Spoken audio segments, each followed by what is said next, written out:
Spider-Man Homecoming es la película que finalmente estableció al Hombre Araña en el universo cinematográfico de Marvel, y como es de esperar, en esta no podían faltar los característicos detalles interesantes, easter eggs y referencias que para muchos podrían haber pasado desapercibidas. Es por eso que en este video te contaré 9 cosas que no notaste en Spider-Man Homecoming.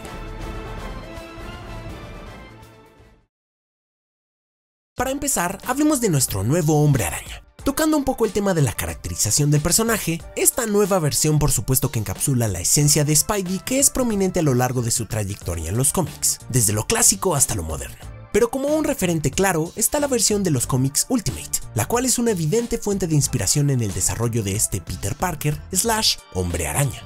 Dejando eso a un lado, de una manera más particular podemos hablar sobre los trajes que lo vemos usar en la película. Primero está su traje casero, el cual no podía faltar pues es algo recurrente en varias versiones del personaje. Respecto a este podemos decir que probablemente está inspirado en el diseño de la araña escarlata de los cómics, tan solo que con los colores invertidos dando una vibra más parecida al traje típico de Spidey. Tony Stark probablemente se basó en este traje casero para diseñar el nuevo y mejorado traje de Spidey, lo cual es una alusión a los cómics de Civil War, donde Stark también le regala a Peter un nuevo traje, conocido como el Iron Spider. Y aunque la idea de un hombre araña con un traje de tecnología avanzada puede alienar a algunos, no es un concepto ajeno a Spider-Man, pues es algo que se ha visto en varias versiones del personaje, incluyendo por supuesto la ya mencionada Iron Spider.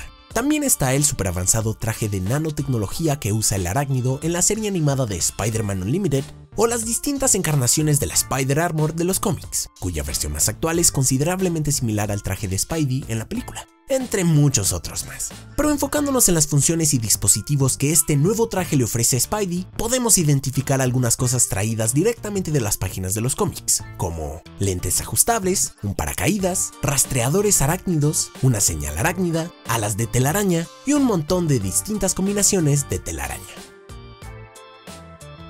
Ahora, en la película hay un conjunto de particularidades muy interesantes de las cuales no es fácil percatarse inicialmente y menos en su totalidad, pero una vez se logran encontrar terminan siendo de los detalles más especiales del film. Resulta que varias de las placas o matrículas de algunos autos que se pueden ver a lo largo de la película son referencias a números específicos de los cómics del Hombre Araña. Tenemos que la matrícula del auto de la tía May es AMF 1562, lo cual es una referencia al cómic de Amazing Fantasy número 15 de 1962, donde Spider-Man hizo su primera aparición. La placa de la furgoneta de los secuaces de Toomes es MAR 4667, la cual es una referencia al cómic de Amazing Spider-Man número 46, publicado en marzo de 1967, en donde se da la primera aparición de Shocker, villano que es interpretado por estos dos, obviamente cada cual una diferente versión. Luego se puede apreciar una con la inscripción ASM 267, referencia al cómic de Amazing Spider-Man número 267, en el cual Spidey llega a tener una persecución en un área de suburbios con un criminal que escapa de él en un auto, muy similar a esta secuencia. Cuando Spidey confronta al criminal de bajo nivel, se puede apreciar que la matrícula de su auto es UCS M01, esto en referencia a Ultimate Comics Spider-Man 01. Número en el que arranca la historia de Miles Morales como el nuevo Hombre Araña. Esta referencia es debido a que el personaje que interpreta a Donald Glover es en los cómics el tío de Miles Morales. En la secuencia del ferry se ve la placa SM20563, lo cual referencia a The Amazing Spider-Man número 2 de mayo de 1963, cómic en el que el buitre y The Thinkerer hacen su primera aparición. También en esa misma secuencia aparece otra placa, con la inscripción SM1920, la cual es probablemente una referencia al número 19 y al número 20 de los cómics de The Amazing Spider-Man, donde se da la primera aparición de McGargan y por consiguiente de Scorpion, respectivamente. Y junto a esta anterior tenemos la placa HTD003, que posiblemente podría ser una referencia al cómic número 3 de Howard the Duck, pero ¿qué volumen exactamente? No lo sé. Así que tomo de ejemplo el de 1976 porque trata sobre Kung Fu, o mejor dicho, Quack Fu. No está de más mencionar que en el film hay un par de alusiones a otras películas y franquicias. Unas son más evidentes que otras, como la manera en que Star Wars aparece representada a lo largo de la película con juguetes, pues están las figuras en Lego del Emperador o de la mismísima Estrella de la Muerte, y además un AT-AT o AT-AT que se puede ver en el cuarto de Peter junto a otras pequeñas figuras de acción. O también cuando en el momento en que Spidey irrumpe en una fiesta, se puede apreciar una escena de la película Ferris Bueller's Day Off. Pero también hay otras menos obvias, como cuando en un instante la figura del buitre cubre la luna, de manera similar a esta famosa escena de la película de Batman de Tim Burton, quizá como homenaje a Michael Keaton y su memorable interpretación como el personaje.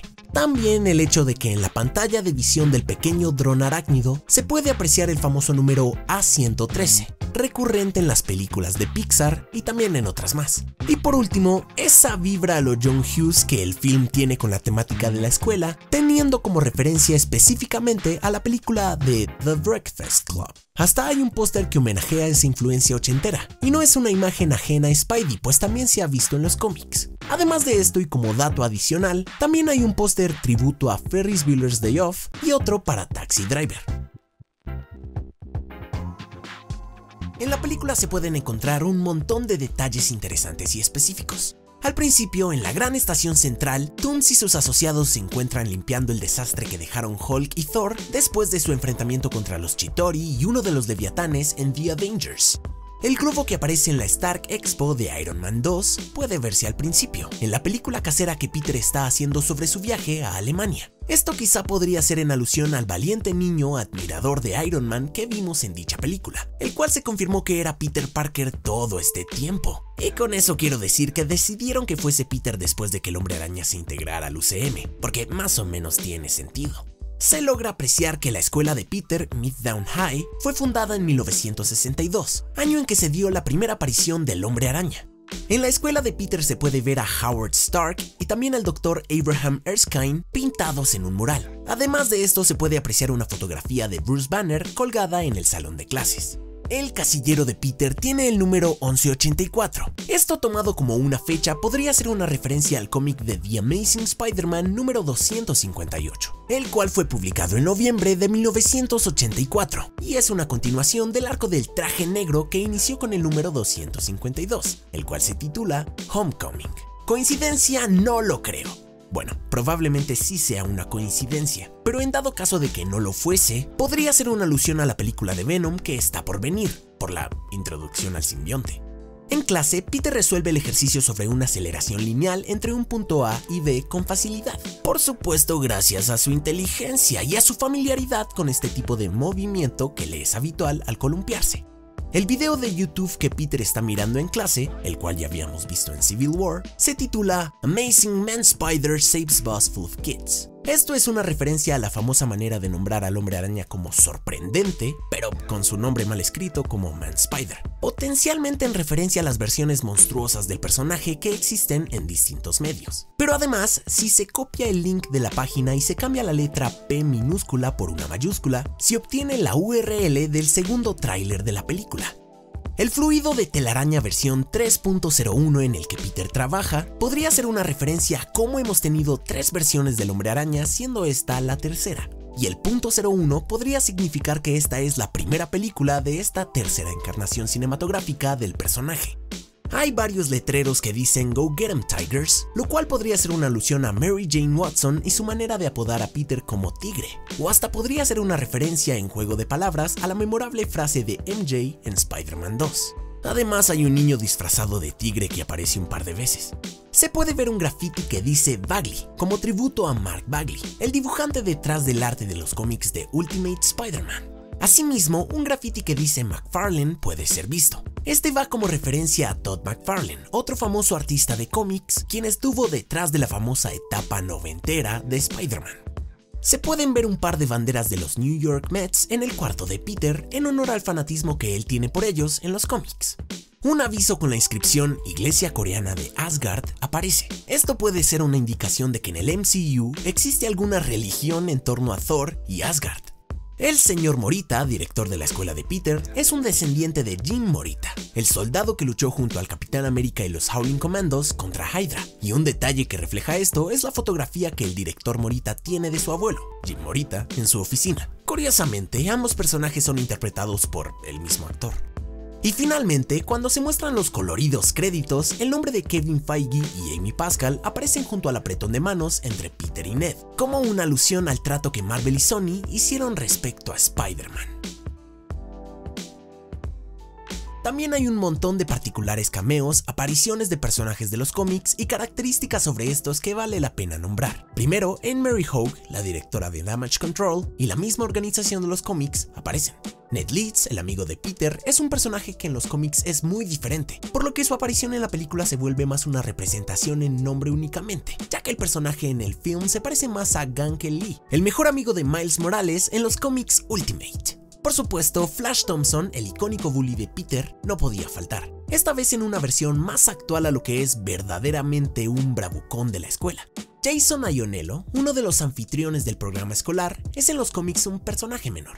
Aparece Betty Brandt como una de las compañeras de Peter en la escuela y la coanfitriona del noticiero escolar, a diferencia de en los cómics donde es una reconocida secretaria y además reportera e investigadora del Daily Bugle. Liz Allen, el interés amoroso de Peter en el film, es también una chica por quien Peter se sentía atraído en los cómics. Una de las compañeras de Peter se llama Cindy Moon, quien en los cómics es una chica que fue mordida por la misma araña que le dio los poderes a Peter, mejor conocida como Silk. El actor Kirk R. Thatcher, conocido por haber interpretado al tipo punk en el bus en la película Star Trek 4, Misión Salvar la Tierra, aparece en la película como el tipo punk en la calle. Por supuesto, también tenemos el infaltable cameo de Stan Lee. Jennifer Connelly, la actriz que interpretó a Betty Ross en la película de Hulk de Ang Lee, presta su voz para la señorita del traje, Karen. Algo curioso es que la actriz está casada con Paul Bettany, actor que prestó su voz para darle vida a Jarvis, la memorable voz del traje de Tony Stark. Como ya mencioné, Donald Glover aparece, interpretando a Aaron Davis, un personaje de los cómics Ultimate. Y por último, aparece Mac Gargan, personaje que en los cómics es mejor conocido como Scorpion.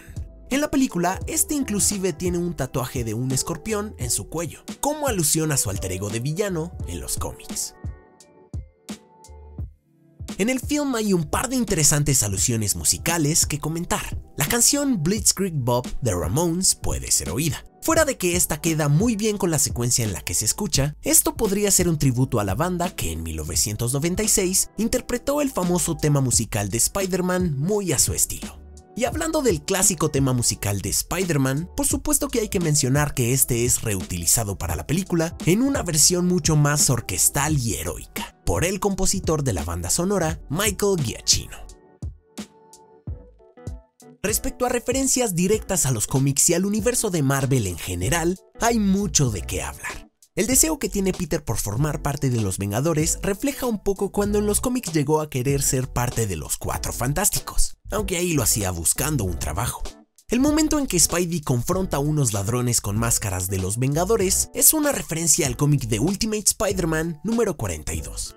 Cuando Ned le hace preguntas a Peter sobre sus poderes, menciona la capacidad de escupir veneno, lo cual podría ser una referencia a Venom, específicamente a la versión del videojuego de Marvel vs. Capcom, la cual es la única que se me viene a la mente con esa característica.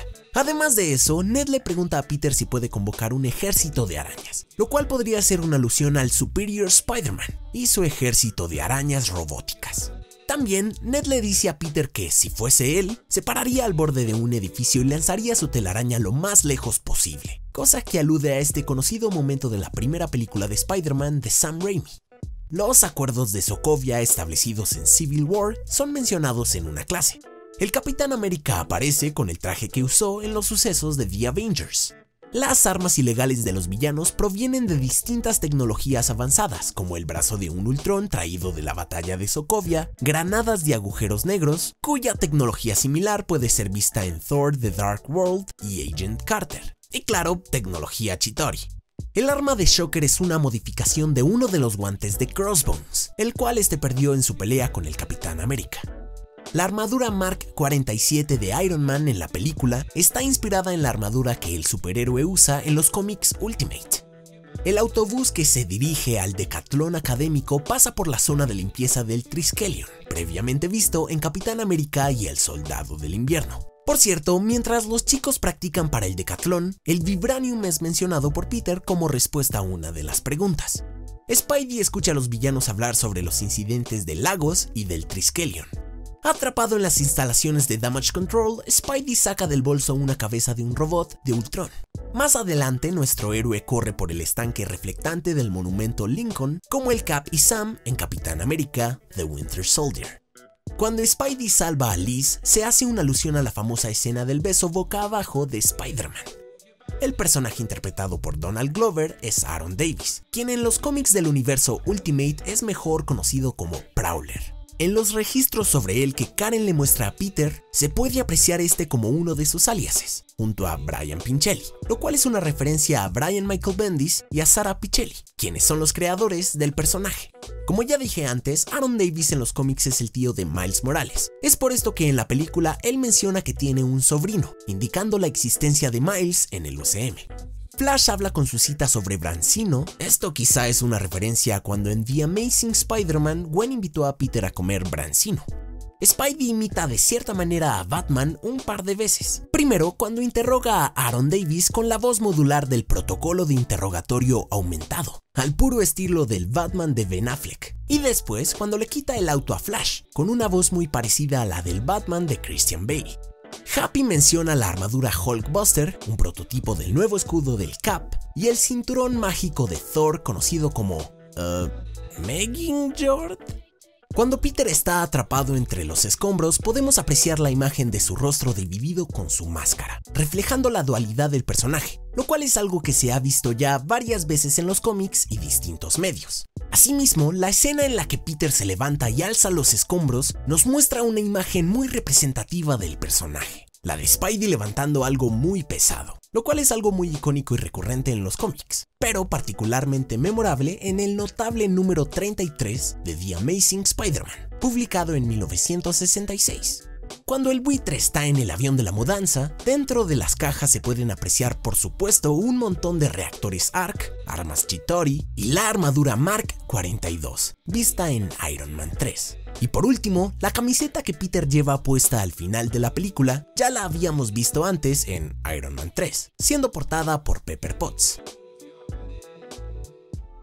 Hay que hablar del pequeño detalle en la película que afecta por completo la continuidad del universo cinematográfico de Marvel. Este es por supuesto el intertítulo que sitúa los eventos de la película 8 años después de los sucesos de Los Vengadores. Según esto, la película se desarrollaría en el año 2020, asumiendo que los eventos de The Avengers suceden en el 2012 como se pensaba. Pero esto no tiene sentido, ya que se sabe que los eventos de Spider-Man Homecoming ocurren 2 meses después de Capitán América Civil War, y se suponía que los sucesos de esa película ocurrían en 2016, ya que hasta el momento se creía que las películas de Marvel tomaban lugar en el mismo año en el que se estrenaban, sin contar una que otra excepción. Pero este detalle en Homecoming lo cambia y desordena todo. Dándole un repaso a los acontecimientos del MCU, he llegado a la conclusión de que sin importar qué explicación lógica se le intente dar a todo esto, siempre van a haber algunos cabos sueltos y cosas que realmente no concuerdan. Así que hasta que Marvel Studios libere un comunicado oficial sobre su línea de tiempo, yo aquí mencionaré 3 explicaciones que a mi parecer le dan un poco más de cohesión a la continuidad del UCM,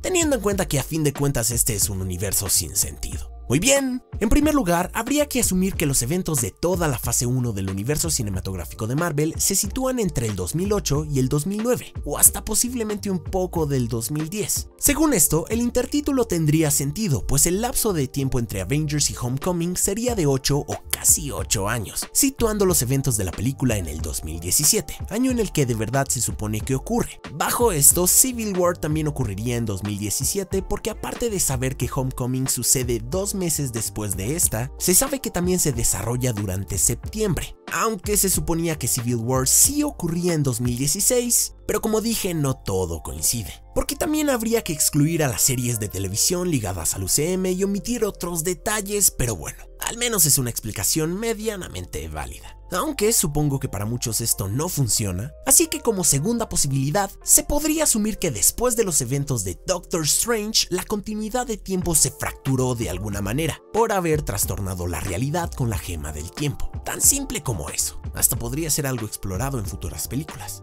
Pero si nada de esto tiene sentido para ti, queda una alternativa, y esa es la opción libre. Es decir, cree lo que quieras creer. Es un universo ficticio, así que no es para tanto. Finalmente, hablemos de todo lo que esta película presenta para el futuro de Spidey en el universo cinematográfico de Marvel. Tenemos por supuesto el momento en el que Tony Stark le ofrece un nuevo y mejorado traje a Peter, para que se una a los Vengadores, lo cual es de nuevo una alusión a los cómics de Civil War por el traje que Stark le da a Peter allí, pero además por el hecho de que hay una sala llena de periodistas esperando por un gran anuncio, cosa que de cierta manera alude al icónico momento de dichos cómics, en el que Peter le revela su identidad a la prensa. Pero bueno, a pesar de haberlo rechazado, se sabe que Peter terminará usando el traje en Infinity War, porque definitivamente lo necesitará en la lucha contra Thanos. Es decir, potencialmente una buena parte de la pelea se dará en el espacio o en algún otro planeta, y el nuevo traje parece estar adecuado para algo así, como muchos otros trajes que Spidey ha tenido en los cómics, los cuales podrían servir de base o de influencia, de alguna manera u otra, para este. Continuando, también hay que mencionar el sorpresivo momento al final del film, en el que la tía May descubre que Peter es el Hombre Araña, cosa que obviamente cambiará la dinámica entre ellos de una manera nunca antes explorada en el cine. Bueno, de manera apropiada, porque sí hay más o menos uno que otro tinte vago respecto a esto en las adaptaciones pasadas, pero nada concreto. Como sea, esto es un concepto que en los cómics ya se ha visto, así que es posible que tomen inspiración de estos, pero seguramente intentarán hacer algo completamente diferente. De todas formas, se sabe que esto será un asunto que se resolverá en la siguiente película de Spider-Man y no en alguna película intermedia, así que habrá que esperar a ver. Algo curioso es que Kevin Feige había prometido poner ese momento en una película del Hombre Araña desde hace varios años, pues en 2008 comentó en una declaración sobre la serie de cómics de Spider-Man, One More Day, que era su instante favorito de los cómics del arácnido. Por último, hablemos de la escena después de créditos, en la que se nos muestra a Toomes en la cárcel, encontrándose con Gargan. Esto por supuesto deja la puerta abierta para el regreso de ambos personajes, pero además insinúa la posibilidad de ver en el futuro a un grupo de villanos unidos contra Spider-Man, ya que Gargan menciona que tiene gente afuera que muere por conocerlo. Y claro, de inmediato los 6 siniestros surgen como probables candidatos. Pero bueno, por ahora no hay nada concreto. Sería increíble ver a Spidey enfrentarse a los 6 siniestros en el cine finalmente, pero aún está por verse si esto sucederá, o si lo que le depara a este Hombre Araña es algo completamente distinto. Muy bien, esas fueron 9 cosas que no notaste en Spider-Man Homecoming. O para ser más exacto, todos los easter eggs, referencias y detalles interesantes que hay en la película, o al menos la gran mayoría. Espero que les haya gustado el video, si fue así no olviden suscribirse al canal para más contenido geek. Les dejo otros de mis videos que les podrían gustar para que los chequen, si quieren. Síganme en mis redes sociales para que estemos en contacto y ya, esto es todo, buena suerte y nos vemos pronto.